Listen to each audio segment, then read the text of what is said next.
you ever felt lost after losing someone you love? Have you ever felt like moving forward after a loss is impossible? If the answer is yes, this episode is for you. Pull up a chair. Drink sport. Let's talk.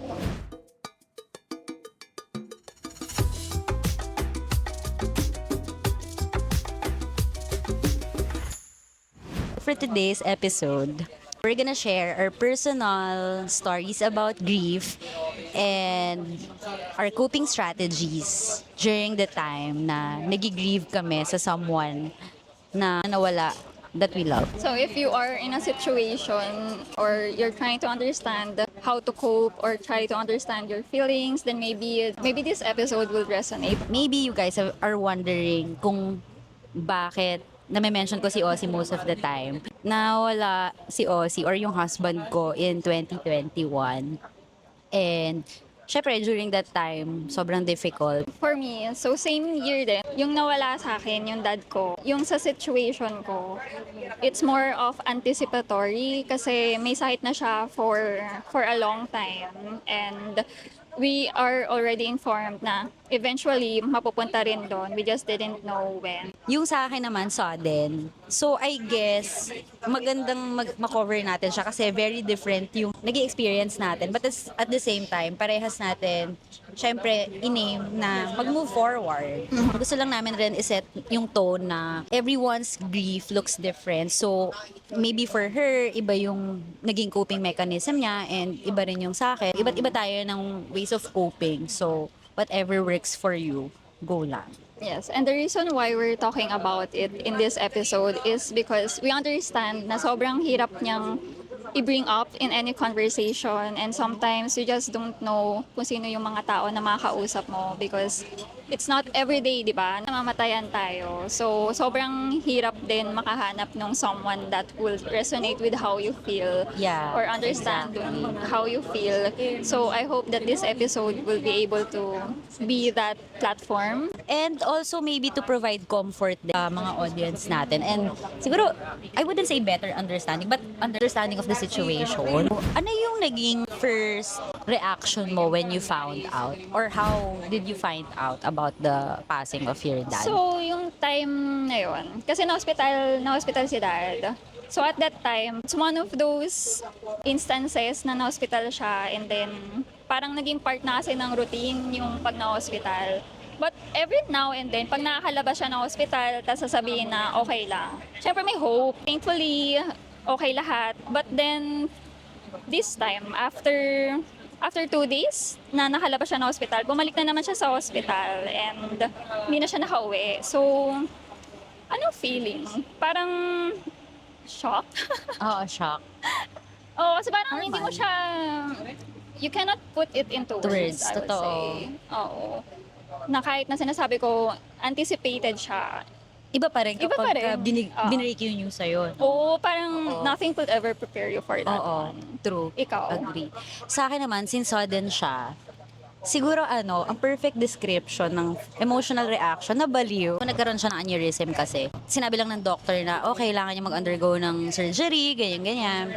So, syempre, very hopeful ka. Hindi mo naman iisip, mawawala na, ganon. Until, kinausap ako ng doctor na, sorry, nag-stable pa pala siya. Tapos, eventually, after nung surgery, biglang may mga nag-fail na ganyan-ganyan. So, naaalala ko na kausap ko yung mom ko, sumisigaw talaga ako sa hospital. Bakit ba ako nandito sa Barcelona? Ganon. So parang feeling ko na wala ako sa sarili. Ganon. Kasi parang sudden, tapos parang in a span of 5 days, 4 days, wala na. Oo. Ganon.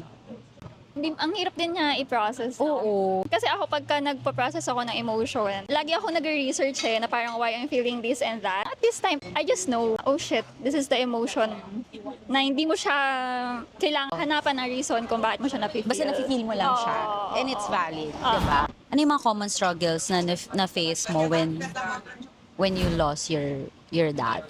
Yung sa akin kasi, pandemic so, Same. oo. Same pala tayo. Tapos nasa Sweden ako at that time. And si daddy nasa Philippines. So, yung problem ko, I wouldn't be able to fly to the Philippines. Kasi kailangan pa mag-quarantine for 5 days or 1 week. Siyempre, hindi naman financially okay din at that time.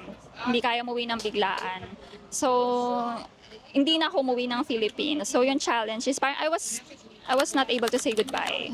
I see. Kasi for me, mostly sa chat kami nag-uusap eh. Oo. Since magkalayo na nga since 2018. Siguro yung pag may naalala lang ako na parang may good news ako, tas gusto kong sabihin. Wala na. Okay. Ako, siguro yung common struggle since magkasama naman kami, yung paano ako gigising araw-araw. Literal, girl. Like, oh my God. Kasi syempre, sanay ka na kasama mo siya sa life eh, di ba?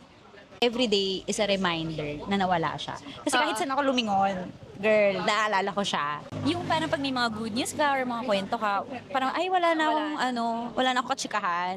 So ginagawa ko ng mga first few months, sinachat ko siya sa Facebook Messenger. Ako din. Wala lang, para lang mag-update ako. Kahit di mo siya sasagot. Isa ko pang common struggle, yung ba't ka masaya? Yung parang Ganon. guilty ka kasi Oo, wala nagigilty siya. ka na dapat malungkot ka, dapat nagigrieve ka, ganyan. Although wala naman nagsasabi sa akin na dapat maging malungkot ako. Lahat naman ina-uplift nila ako, ina-consult. Isa ring challenge, hindi nila alam kung paano ko i-comfort. Kasi syempre, yung circle of friends ko, hindi naman na-experience. Parang even yung parents ko, una pa ako. So, totoo rin, valid rin na hindi rin nila alam paano ko tutulungan. Oo nga. Kasi ibang kind of loss yun. May mga triggers ka ba? Pag magta-travel kami, like family travel, so syempre naalala ko na may kulang. Bukod doon, pag kami mga pictures, Mga places. Meron ka ba nung smell? Ako may ganun ako, na parang biglang, ay, amoy niya yun. so po, in-expect ko meron pero wala. Ako meron Wala. Tapos may time pa na binili ko yung same perfume niya. Kasi naubos na yung bottle. Wala naamoy ko lang. Na shit. parang, ay shucks, gusto ko lang maalala na nandito siya. Yun yung naging journey namin during the first few months. And explain na rin namin ngayon kung paano namin nasimulang ma-understand yung situation and mag-cope sa situation. One of the things na memorable sa akin, by the time na nag-grieve ako was, yung nag-message sa akin yung friend ko. And then, mahabang quote yun eh, pero it's all about the waves.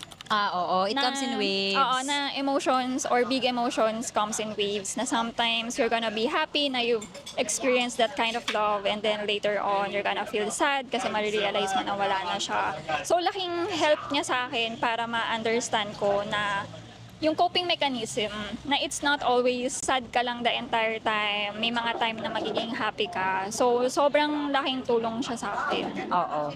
Ako siguro yung na-understand ko siya nung pinaprocess ko yung emotions ko. Kasi parang nung una, hindi kailangan gusto ko na agad na sa end goal na ako. Na okay na ako.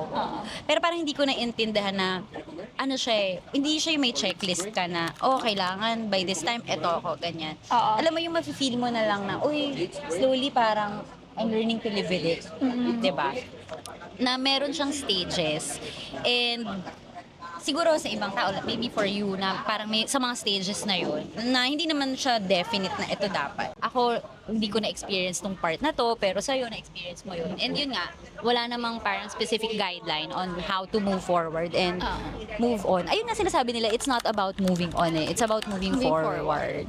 Tsaka hindi siya yung stages na okay, step 1, Oo, ito lang walang mafe-feel mo, ganun. step Oo. 2. Wala minsan step 1 tapos biglang step Nasa step 5 ka na, tapos minsan babalik ka sa 2, tapos nasa 5 ka ulit. 'Di ba? Sobrang unpredictable na mag-feel mo sa araw-araw. Tsaka yun, waves nga siya. And to add dun sa sinabi ni Mon kanina na nagsisend siya ng messages, ako din, gumawa ako actually ng blog. Nag-write lang ako ng letters and then lahat ng mga good news about sa akin, sinishare ko. So, journaling definitely one thing na nakatulong sa akin sa pag-cope. And talagang tinitig ako ng mga pictures. Like 1 week, iyak ako ng iyak. Tapos, laking tulong niya na ilabas. When it happened, pumunta dito yung family ko. Di ba sa mga previous episodes namin, sinabi ko nga, na in love si sis. Kaya biglang nung nawala siya, parang, hindi ko na alam. So anyway, few months after, nag-seek na ako ng professional help. Pumunta ako sa psych, tinanong niya ako na ano yung problema ko at that moment kung bakit hindi ako makamove on or makamove forward. Tapos naalala ko, nagalit ako sa kanya. Kasi parang ang explanation ko was, yun nga, hindi ako nakapagbabay. Kasi ano siya, sedated na siya the entire time. Ganyan. So, hindi ko na siya nakausap. Sinabi niya sa akin na, yun, parang learn to name your emotions. Na dapat alam mo, today happy ka. Dapat, bukas alam mo na sad ka. Kasi kapag lagi mong tinatry na i-mask na lagi ka may front na, hindi, happy ako. Hindi mo siya matatanggap at saka hindi ka magpo-progress. Kasi in denial ka pa. Parang masastuck ka sa in denial phase. So yun, acknowledge siguro yung emotions and lahat ng nafe-feel natin, valid. Part ng coping mechanism ko. So kung kayo, sa'yo journaling, yung pag-seek ng professional help. Tsaka yung pag-kausap sa mga tao siguro. Nung ready na ako. Ready na. Kasi nung una, ayoko siya pag-usapan. Parang pag binanggit mo siya sa akin, trigger ako. Ayokong pag-usapan. Oo. Yung sa'yo, sinabi mo na nakatulong sa'yo yung sa friends, no? Yung sa akin naman, nakatulong yung wala akong kinausap na ibang tao na friends. Mas gusto kong i-process on Mag-isa. my own. Tapos hindi rin alam ng mga friends ko kung paano ako i-approach. Kasi, yun nga, hindi rin naman nila alam yung feeling. Oo. Kasi na parang paano ka i-approach. Dahil minsan, di ba, pwedeng ang coping mechanism ko pala yung magagalit ako. Oo. Ganun. And that's something na they just want to tread lightly. Oo. Ako, isa pang naging coping mechanism ko kasi nung una, hindi ko talaga pinupuntahan yung mga places na pinupuntahan namin. Umalis ako sa flat namin, hanap ako ng bagong place, hindi ako kakain sa mga restaurants na pinupuntahan namin. Kasi parang feeling ko, ano ba yan? Para naman tinitrigger mo yung sarili mo, girl. Until such time na na-feel ko na, uy, sooner or later, kailangan mo itong gawin. So, doon ako nag-start. Re-revisit ko yung mga places, titignan ko yung mga pictures. Tapos parang maaalala mo siya na happy memories na siya. Hindi na ako galit na kakainis, bakit ba siya nawala? Alam mo yun, ganun ako eh. So parang feeling ko ganun yung naging development ko noon, nung time na yun. Ay, meron pala ako napanood na isang podcast. Kasi di ba sabi nga nila, you learn to live with it. Sabi niya, ayaw niyang mawala yung pain. Kasi yun yung something na nagko-connect sa kanya at sa loved one. And I think it makes sense. Kung fully naka-move on ka na, ibig sabihin, kaya mo na hindi mo na siya naiisip. Parang hindi na siya ganun ka-important sa life mo. Ako ngayon, masasabi ko na okay na ako. Pero nararamdaman ko pa rin yung pain. Hindi ko sasabihin na, uy, 100%, Okay hindi na. na ako nasasaktan na. Masasaktan pa rin.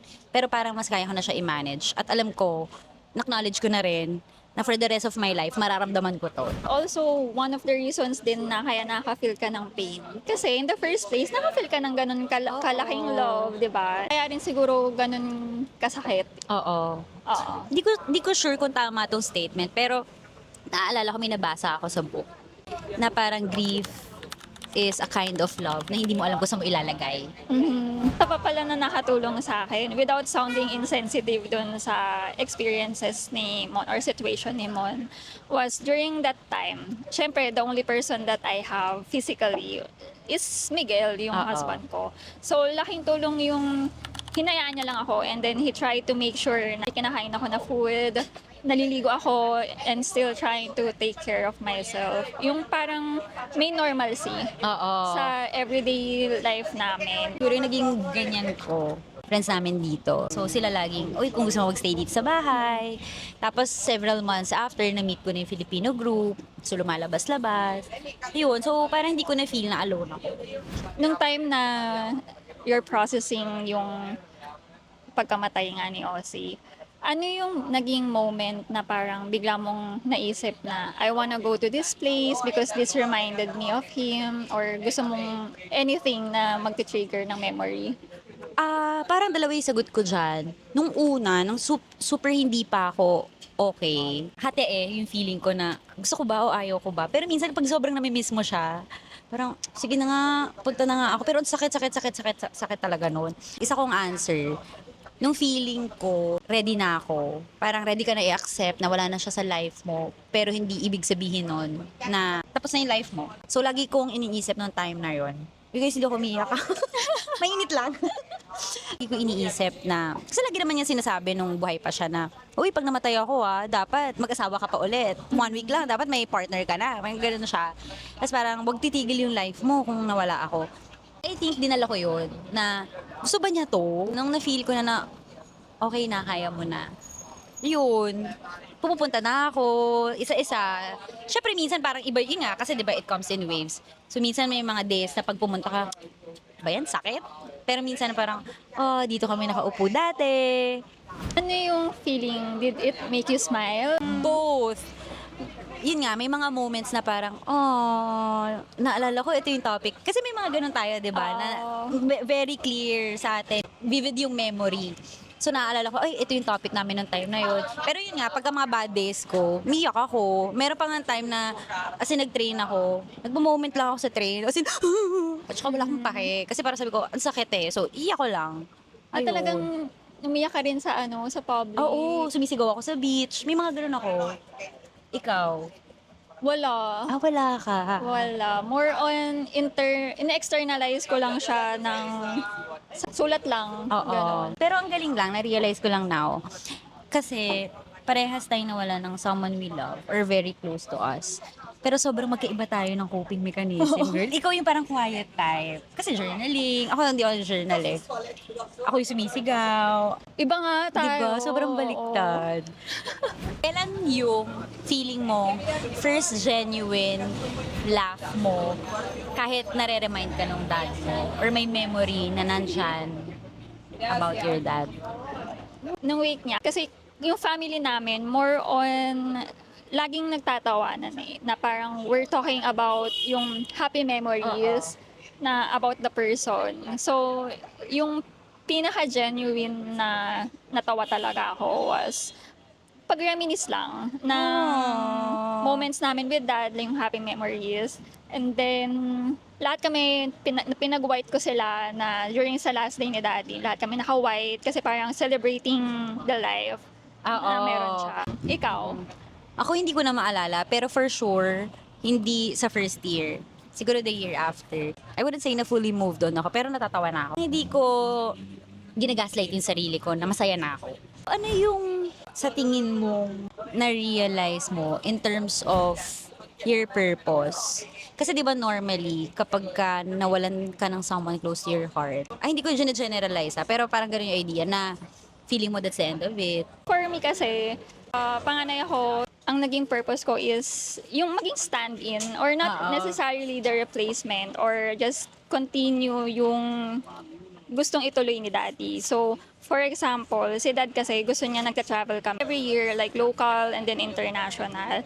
And that's something na tinuloy ko. Yung family namin, we try to travel talaga almost every year. Yung pagiging provider din. So, I guess, yun yung nakita ko na naging purpose ko. And So, also, naging role mo sa family din. oo, yun. Parang ituloy lang kung ano yung gustong ituloy ni daddy. Ano siya, ironic siya. Happy ako na nagagawa ko na siya kasi may opportunity na. Pero at and the same means. time. Pero at the same time, oh shit, reality Wala, oo. na wala na rin kasi. So, ikaw. Ang ganda.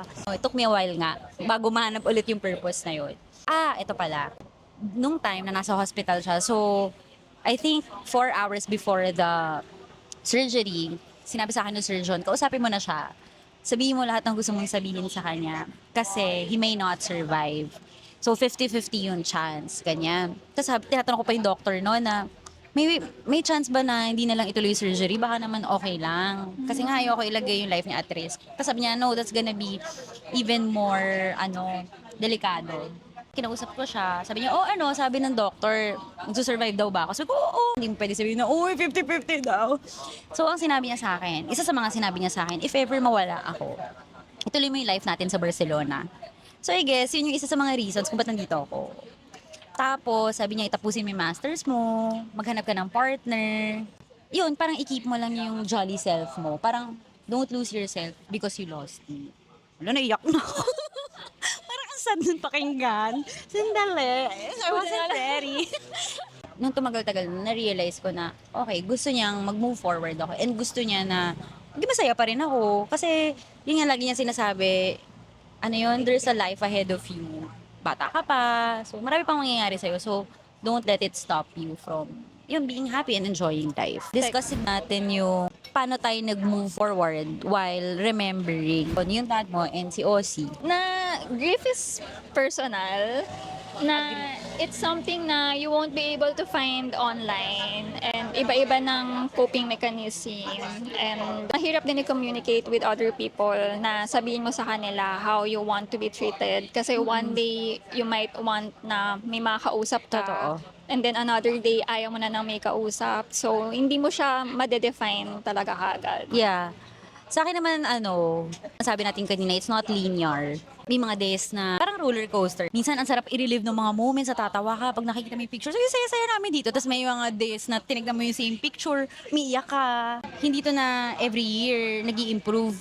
Minsan, year 2, tumatawa ka. Year 5, umiiyak ka na. Ganon. Acknowledge mo yung nafe-feel mo.